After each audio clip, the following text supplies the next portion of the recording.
Comment un écosystème comme Terra Luna qui a connu l'enfer, oui, je pèse mes mots, il est allé en enfer. Il a entraîné avec lui des milliers d'utilisateurs qui ont été ruinés. Il a pris même des vies car beaucoup de gens se sont suicidés à cause de ce désastre économique. Comment cette blockchain, comment cet écosystème Terra Luna peut-il aujourd'hui renaître de ses cendres?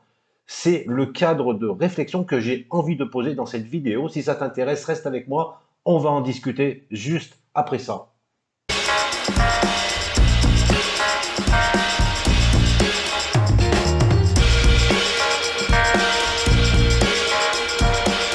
Bienvenue, ça me fait vraiment plaisir de te voir ici. Alors, je vais préciser tout de suite que je ne suis pas là ni pour dire du bien ou du mal de l'écosystème Terra Luna. Je ne suis pas là non plus pour te conseiller d'acheter ou de vendre du token. Pourquoi? Parce que je n'en sais rien. Je suis un créateur de contenu, j'ai une chaîne YouTube effectivement, mais c'est pas pour ça que j'ai un accès direct à l'information que tu n'aurais pas. On a les mêmes informations, il suffit d'aller les chercher, il suffit de regarder ce qui s'est passé dans le passé, il suffit de regarder ce qui se passe actuellement et il suffit d'imaginer ce qu'il peut se passer dans le futur. Et comme ça, tu peux définir ta propre stratégie. Alors j'ai fait une vidéo il y a quelques jours où j'expliquais qu'il y avait peut-être des manipulations actuellement avec les walls qui achètent du Luna 2 pour vendre du Lunce. Et cette vidéo, je dois le dire, a été vraiment très appréciée. Il y a énormément de monde qui a regardé cette vidéo et ça confirme vraiment ce que je pense actuellement, c'est qu'il est en train de se passer une hype autour de ce projet Luna Classic. Alors maintenant, je vais juste essayer de comprendre, en tout cas, dire des choses, mais aussi poser des questions, car tu dois participer aussi à la connaissance. Plus on est de monde qui partage la connaissance et plus la connaissance va s'amplifier et nous en saurons donc plus ensemble. Aujourd'hui, il faut quand même voir une chose, c'est que la communauté, c'est la force de n'importe quel projet. Et ça, pas seulement dans le monde de la crypto-monnaie. Dans tous les domaines, avec la communauté, on peut tout faire, on peut vraiment être le premier. Je m'explique. Je vais essayer de t'expliquer la force de cette communauté. Aujourd'hui, tu peux avoir n'importe quel projet qui a la meilleure idée du monde, le meilleur white paper du monde. Si elle n'a pas de communauté derrière elle, il ne se passera rien. Par contre, si quelqu'un arrive à tenir une communauté, à monter une communauté, on l'a déjà vu, Cardano qui a une grosse communauté, qui ne propose pas grand-chose, mais qui a toujours des gens qui croient en ce projet. Elrond aussi. Je te rappelle que Elrond, le token était monté à plus de 300-400 dollars alors qu'il n'y avait pas encore un DEX sur cette blockchain. Tout cela a été mis en place par une communication, par une hype, par une communauté qui croit à ce projet. Donc le projet finalement est secondaire par rapport à la communauté. Alors il est sûr que si le projet est bon et que la communauté est présente, bien sûr, ça explose. Mais ce que j'essaie de te faire comprendre, c'est que avec une communauté, on peut donc tout exploser, même sans utilité. On peut le voir avec le Dogecoin, on peut le voir avec le Shiba. Et pourtant, ce sont des écosystèmes qui progressent, tu vois, sans forcément avoir des choses très utiles. Et à contrario, on peut voir aussi l'inverse. Il y a de super projets avec des gros white papers qui ne réussissent pas parce qu'ils n'ont pas cette communauté. Ils n'ont pas cette force, tout simplement. C'est la même chose pour nous, les créateurs de contenu. On a besoin d'avoir une force. C'est pour ça qu'on vous demande régulièrement de liker, de vous abonner, de nous suivre sur Twitter. Parce que plus on a de visibilité, plus on peut négocier en force et plus on est écouté. Et si on est écouté, la communauté va aussi en bénéficier, car il y aura entre autres la possibilité de faire des rewards, de donner des récompenses aux gens qui nous suivent, de monter même une équipe sur un Discord ou un Twitter. Enfin, la communauté, c'est quand même le cœur de la guerre. Tout le monde essaye d'avoir cette communauté. Le problème, c'est que la communauté n'est pas là seulement pour un white paper. Elle est là pour des idées, pour quelque chose finalement qui est assez abstrait. Pourquoi une communauté est forte? Pourquoi d'autres projets n'ont pas de communauté? Ça, c'est une question que je te pose si tu as des réponses. Il y a du marketing, c'est sûr. Il y a des personnes qui peuvent attirer, comme Elon Musk, par exemple. Lorsqu'il parle, il a des gens qui l'écoutent. Il y a des gens qui vont faire exactement ce qu'il dit. C'est une force, c'est une puissance. Pour en revenir à la vidéo que j'avais proposée donc il y a 2 jours, je me suis un petit peu dispersé. Je parlais d'une possibilité de manipulation du marché par les walls. À ton avis, est-ce que le marché de la crypto-monnaie est manipulé? C'est une question que je te pose, mais je vais te donner ma réponse. Pour moi, oui, complètement. Pour moi, j'en suis persuadé, et il faut l'être. Il faut être persuadé. Le marché de la crypto-monnaie est complètement manipulé. Manipulé par les gros portefeuilles qui peuvent faire ce qu'ils veulent, donc par les puissants, ceux qui ont de l'argent. Et ce n'est pas seulement dans le monde de la crypto qu'on retrouve ça. Cela est la même chose dans le monde entier. Les puissants ont le pouvoir. Nous sommes des crevettes, il faut bien se le dire. N'essaye pas de ressembler à une baleine si tu es une crevette. Mais par contre, une crevette intelligente qui ne tombe pas dans les pièges des baleines peut devenir un petit poisson, et ce petit poisson peut devenir un plus gros poisson, et peut-être qu'à ton tour, tu deviendras aussi une baleine si tu es un investisseur intelligent. Pourquoi je te dis ça? Effectivement, les baleines manipulent le marché, ça c'est clair. Elles font monter le prix d'un token pour prendre des bénéfices, elles le font descendre pour maximiser les rendements.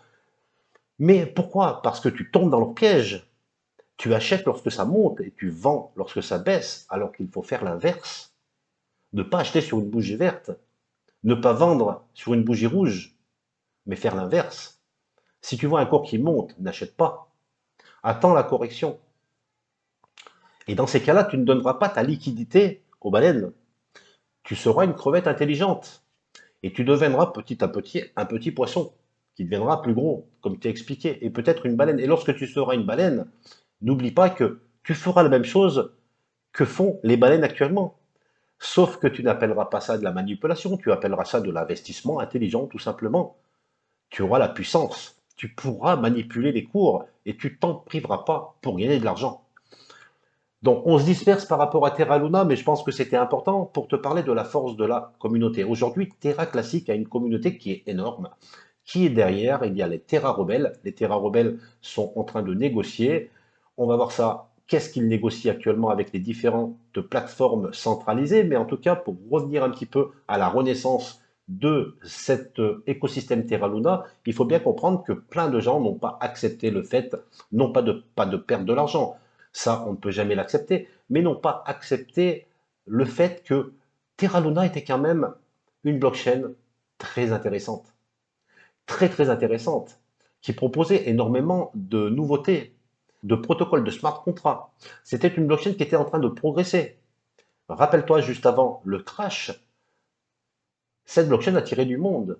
Alors bien sûr, il y a eu des protocoles comme Encore qui permettaient d'avoir des rendements de 20% sur de l'UST.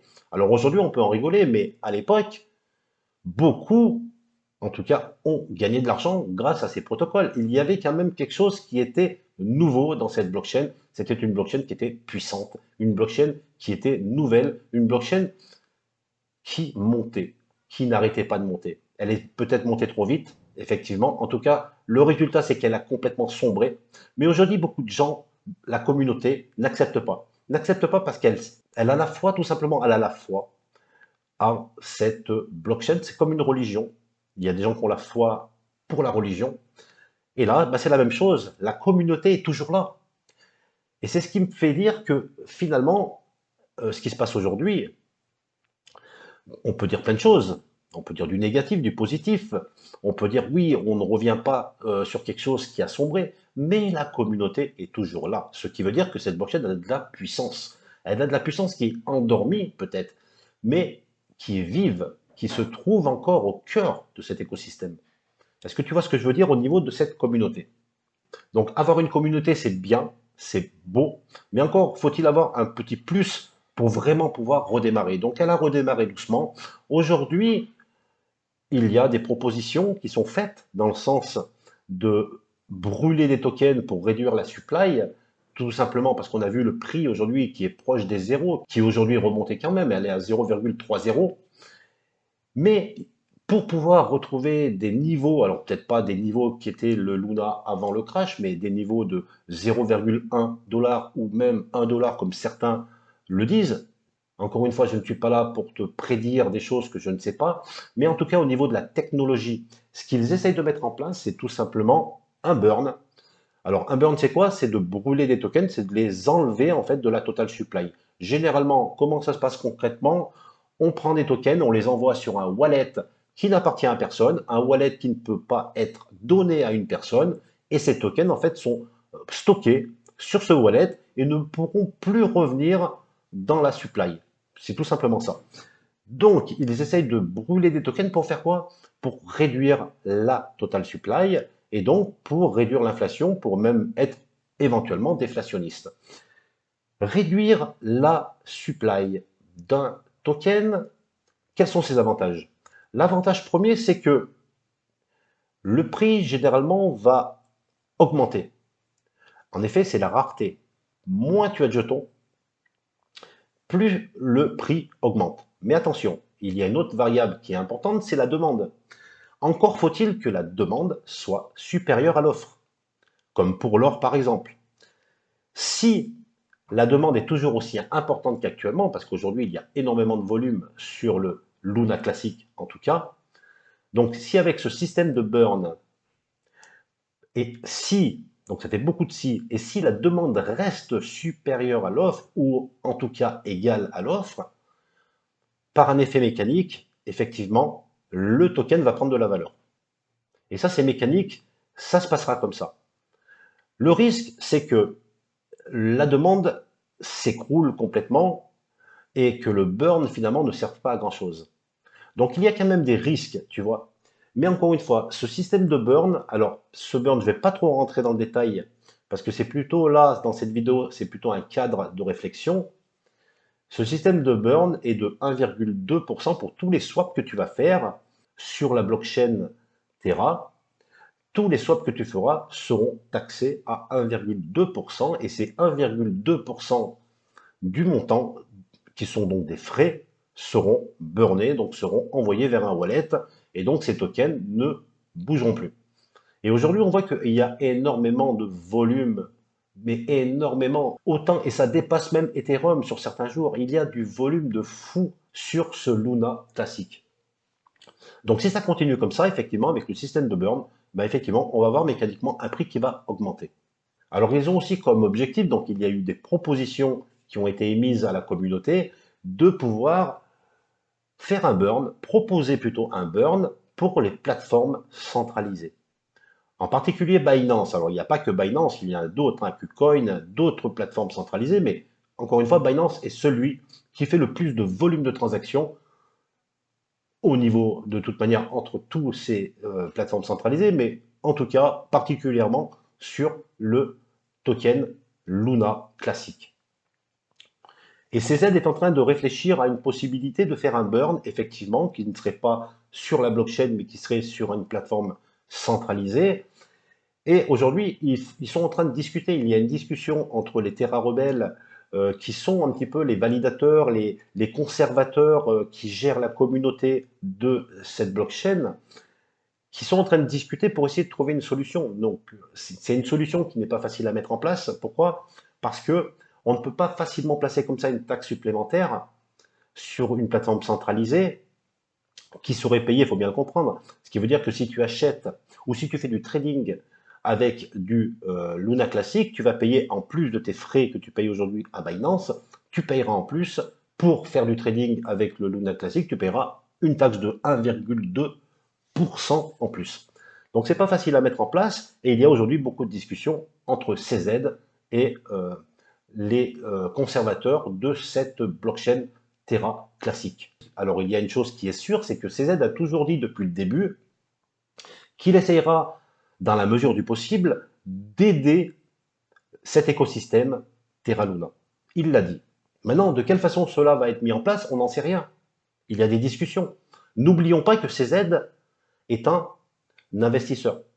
CZ est quelqu'un qui est tellement gros aujourd'hui, qui a tellement d'argent, que ce n'est plus une question d'argent finalement. Il veut le pouvoir, comme beaucoup de personnes, le pouvoir, son ego peut-être. Mais c'est quelqu'un qui est avisé, quelqu'un qui connaît, c'est un businessman, et il sait que la communauté est importante. Il sait que tout ce qu'il va faire va être regardé par les autres, car c'est le plus gros. Donc CZ fera quelque chose. Je ne sais pas quoi exactement, je ne sais pas du tout. Par contre, CZ fera quelque chose, peut-être pas la taxe burn, mais pourquoi pas. Il y a plusieurs façons éventuellement de brûler du token, Luna classique, pas seulement de mettre une taxe. Donc nous verrons comment ça va se passer, mais en tout cas, si on résume un petit peu la situation, on a vu qu'on avait une communauté qui était très forte, une blockchain Terra classique qui est complètement ou en partie décentralisée. Car il faut bien comprendre que la société Terra Lab, aujourd'hui, est passée sur Terra 2, 2.0. Donc aujourd'hui, cette blockchain Terra classique est une blockchain qui est gérée, je ne vais pas dire à 100%, mais en grande partie par sa communauté. C'est la décentralisation. C'est ce qui fait le cœur même de la crypto-monnaie. C'est vers, c'est le pouvoir qui est vraiment donné aux personnes, à nous. C'est de la décentralisation. Donc elle a cette décentralisation, elle a cette communauté qui est très forte, qui est conservatrice, qui a envie de relever le challenge, le combat. C'est une guerre. Ils rentrent en guerre complètement, c'est le mot. Ils ont dit il n'y a pas longtemps que tous les protocoles qui aujourd'hui sont sur Terra 2 vont pouvoir rapidement migrer vers Terra classique. Donc il y a une possibilité de récupérer tous ces smart contrats. Ce qui va manquer aujourd'hui à Terra Classic, c'est son utilité. Quelle est l'utilité de cette blockchain? Aujourd'hui, aucune utilité à part une force vive qui vient de la communauté. Donc ils vont pouvoir récupérer des protocoles, une taxe burn qui va être mise en place dans la blockchain, peut-être des taxes burn qui seront mises directement sur les plateformes centralisées. Donc on voit que tout cela crée une hype. Donc des gens vont commencer à regarder. Tu vois le nombre de vidéos YouTube qui parlent aujourd'hui de Terra Luna, c'est incroyable. Donc il y a forcément la hype qui va se passer, donc des gens qui vont acheter. Alors attention, donc encore une fois, attention à la manipulation des baleines, ne tombez pas dans leur piège, il faut vous former les gars. Franchement, aujourd'hui, dans le monde de la crypto, il faut être intelligent. Quand je dis intelligent, c'est ne pas tomber dans un piège bêtement. Ne pas acheter parce que ça monte, ne pas vendre parce que ça descend. Mais regarder l'ensemble, essayer de comprendre ce qui se passe, avoir sa propre stratégie, faire du DCA tout simplement. Le DCA est une technique qui fonctionne, une technique où il n'y a pas besoin d'avoir beaucoup de connaissances finalement. Il suffit d'avoir de la rigueur.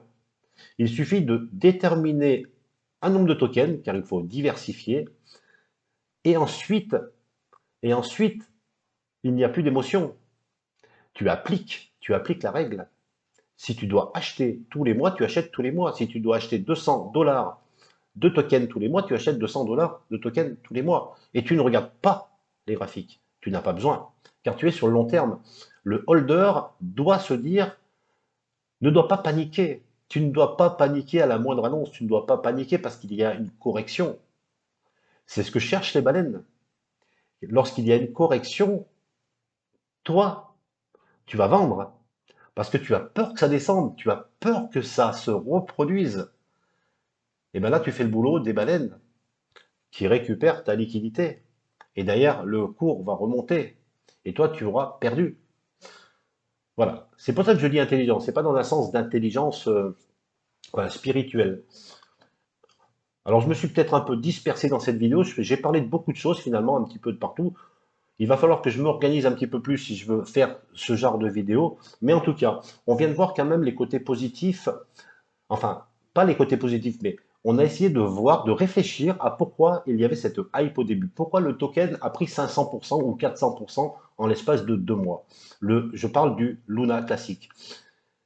Après, attention, il y a des risques. On a vu ce qui s'est déjà passé. On sait que la crypto-monnaie, c'est volatile. Donc, il va y avoir des montées et des descentes, forcément. Aujourd'hui, tout est fragile. Cet écosystème Terra Luna est à la fois puissant par sa communauté, mais à la fois très fragile. Et ça peut tout tomber. Il ne suffit pas de faire un burn et de demander à CZ de le faire aussi pour que forcément le token aille à 1 dollar comme j'ai déjà entendu. Mais si je me pose la question, est-ce possible d'arriver à 0,1 dollar ou à 0,20? Oui, avec la communauté, avec cette hype, c'est possible. Mais ça peut aussi chuter. Je ne suis pas là pour te donner des réponses, je suis là pour que tu puisses réfléchir aussi et qu'on échange justement sur ce point.